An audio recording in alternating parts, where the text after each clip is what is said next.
les applaudissements, c'est vrai qu'il le mérite largement. Un petit mot avant de lui passer la parole. Comme il n'était pas là en 2010, le jour où on avait décerné des certificats, vous vous rappelez, ceux qui étaient là, enfin celles et ceux qui étaient là, qui ont eu, enfin, des démocrates français qui ont eu donc droit à des certificats d'honneur, citoyens d'honneur au Maroc, nous avons gardé son diplôme, on va dire. Son diplôme.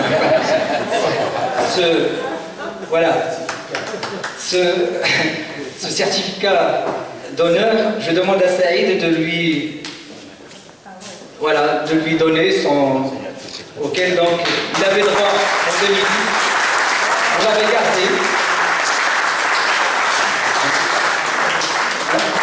On l'avait gardé précieusement pour lui. Donc voilà, donc le jour est venu pour avoir son certificat sur lequel nous avons écrit « Cher Gilles Perrault, pour votre action solidaire en faveur des libertés démocratiques au Maroc, l'Association de défense des droits de l'homme, l'ASDOM, donc vous faites citoyen d'honneur du Maroc, fait à Paris le 19 novembre 2010. Nous l'avons gardé précieusement. Alors c'est un certificat garanti à vie, donc il aura toujours droit. Alors lui qui est interdit du Maroc, l'ASDOM le fait citoyen d'honneur du Maroc et je lui passe la parole.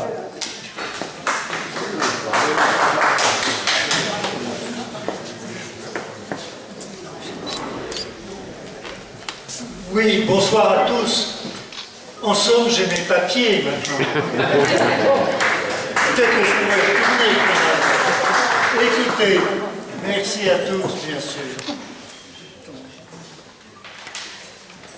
Je vous dois d'abord des excuses. Vous voyez, 2010, je devais être là, 2012, je devais être là, 2013, bon. Mais votre fête, c'est toujours le mois de novembre. Et le mois de novembre, c'est pas un bon mois pour les vieillards. Hein, je peux vous dire, à 83 ans, il n'y a pas beaucoup de bons mois pour les vieillards, mais novembre sûrement pas.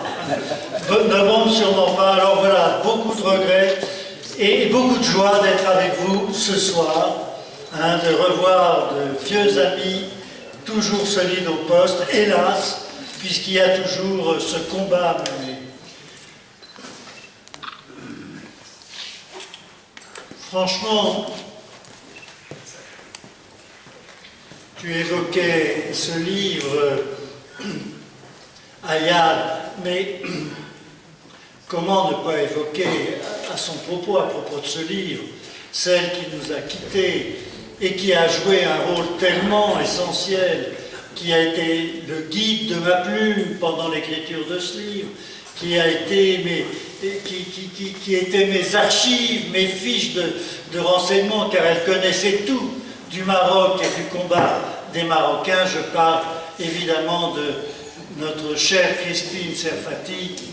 Et encore une fois, si vous considérez que ce livre a joué un rôle positif, n'oubliez jamais d'y associer Christine. Sans elle, il n'aurait certainement pas existé.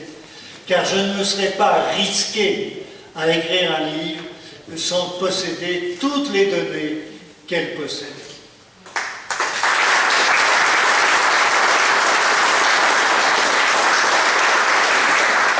Alors je vais être bref, hein, parce que la soirée est chargée, tu me le disais. Écoutez, j'ai été très touché par l'honneur que vous m'avez fait en m'associant, en parrainant en quelque sorte cette campagne de parrainage. Et c'est capital ce que vous avez fait, ce que vous faites, car c'est vrai qu'ils sont en première ligne, les prisonniers politiques. Et c'est le plus dur, ils sont là dans la partie la plus difficile du front. Ils sont victimes de la répression.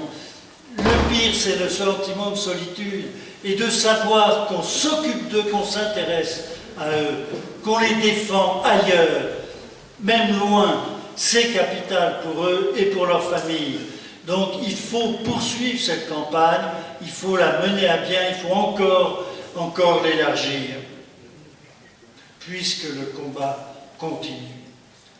Aura-t-il un jour une fin? Bien sûr, il y a toujours une fin, mais que de désillusions. Après le départ, la mort de Hassan II, les espérances qu'avait suscité l'arrivée de son fils. Et puis, tu l'as dit, il y a bien sûr que c'est plus la répression, ça n'est plus l'enfer hassanien, les disparitions, la torture à l'échelle industrielle, la mort. Non, bien sûr, ça n'est plus ça. Mais ça n'est pas la démocratie. Ça n'est évidemment pas la démocratie. Il y a toujours une répression et tu dis que le nombre de prisonniers politiques ne cesse d'augmenter. Bon, on a l'impression, ça m'évoque cette phrase de ce grand livre, de ce chef-d'œuvre de la littérature mondiale, qui est Le Guépard. Le Guépard qui a donné lieu d'ailleurs à un très beau film aussi. Il faut que tout change pour que rien ne change. Et on a l'impression qu'au Maroc, il a fallu donner l'impression, on a voulu donner l'impression que tout allait changer pour qu'au fond, rien ne change. Avec Hassan II avait deux passions, le pouvoir et l'argent. Son fils a deux passions, l'argent et le pouvoir, parce que le pouvoir c'est l'argent aussi. Alors le combat continue et vous êtes là parce que vous le pensez, parce qu'il faut le mener, parce que vous n'êtes pas découragé. Un grand écrivain catholique français, François Mauriac, qui a toujours été du bon côté, hein, guerre d'Espagne, occupation, il a quand même été toujours du bon côté. C'est un homme de droite, il a quand même été du bon côté. François Mauriac disait, en politique, seul le désespoir est imbécile. Et je crois qu'il a profondément raison. Il ne faut surtout jamais désespérer. Il ne faut jamais, parce que ça finit par craquer en face. Ça finit par céder. Et le Maroc, vous le savez mieux que moi, c'est une chaudière avec des tensions sociales, un fossé qui ne cesse de se creuser entre les plus riches, qui sont toujours plus riches, et les plus pauvres, qui ne deviennent jamais moins pauvres. Alors ça ne peut jamais tenir très longtemps. Ça ne peut pas tenir très longtemps. Ce régime de corruption, ce régime où un roi règne et gouverne à travers une poignée de copains, ses copains de collège. À quoi bon la Constitution quand tout le pouvoir est détenu par une poignée d'hommes dans ces conditions-là? Donc, bien sûr qu'il faut continuer le combat et il faut que nous, citoyens français, nous soyons solidaires de ce combat. Oui, bien sûr, par solidarité internationale, mais parce que aussi la France a beaucoup à se reprocher dans cette perpétuation de régimes inacceptables au Maroc. Et de ce point de vue, comment ne pas regretter qu'il n'y ait pas plus de différence entre les gouvernements en France, entre les gouvernements de droite et les gouvernements de gauche. Que les gens de droite disent notre ami le roi, c'est leur métier, je dirais, et c'est leur intérêt.